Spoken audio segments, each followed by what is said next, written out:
इस स्तुति से प्रभु प्रसन्न हो गए और ध्रुव जी से कहा, ध्रुव मांगो, क्या मांगना चाहते? ध्रुव जी ने कहा, प्रभु मांगने तो मैं बहुत कुछ आया था, पर जब से आपको पा लिया है मुझे सब कुछ मिल गया है। अब और कुछ पाना मुझे चाह नहीं बची।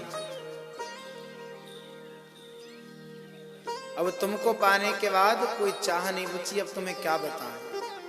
भगवान ने कहा, नहीं फिर भी तुम मांगो, जिस इच्छा को लेकर आए हो वो तो मैं तुम्हें दूंगा।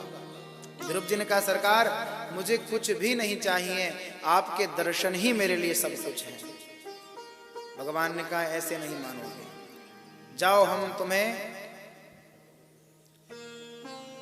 वरदान देते हैं कि अपने जाकर अपने पिताजी का सिंहासन संभालो, तुम्हें अपने पिताजी सिंहासन दे देंगे, सिंहासन पर राज करो, राज करने के बाद हमारे ध्रुव लोक में आकर के ध्रुव तारा बन करके सदा सदा के लिए अमरत्व को वास करो।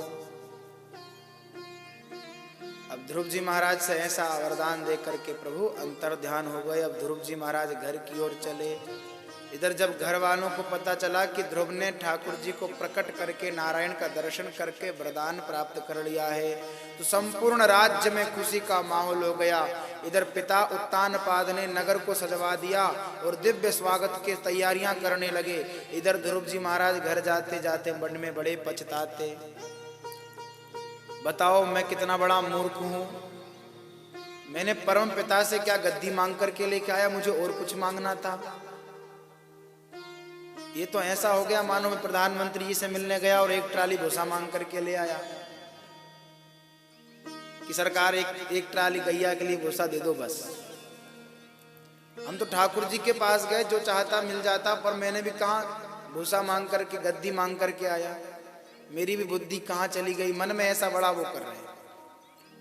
और जैसे ध्रुव जी महाराज अपने नगर में पहुंचे तो सब लोगों ने दिव्य स्वागत किया, और स्वागत करते ही जो सौतेली माँ थी उन्होंने भी बड़ा भाव के साथ अपने पुत्र को गले लगाया, अरे मेरा बेटा ध्रुव, अपने पिताजी के सिंहासन पर स्वयं बैठाया, सिंहासन पर राज्याभिषेक ध्रुव जी महाराज का करने लगे।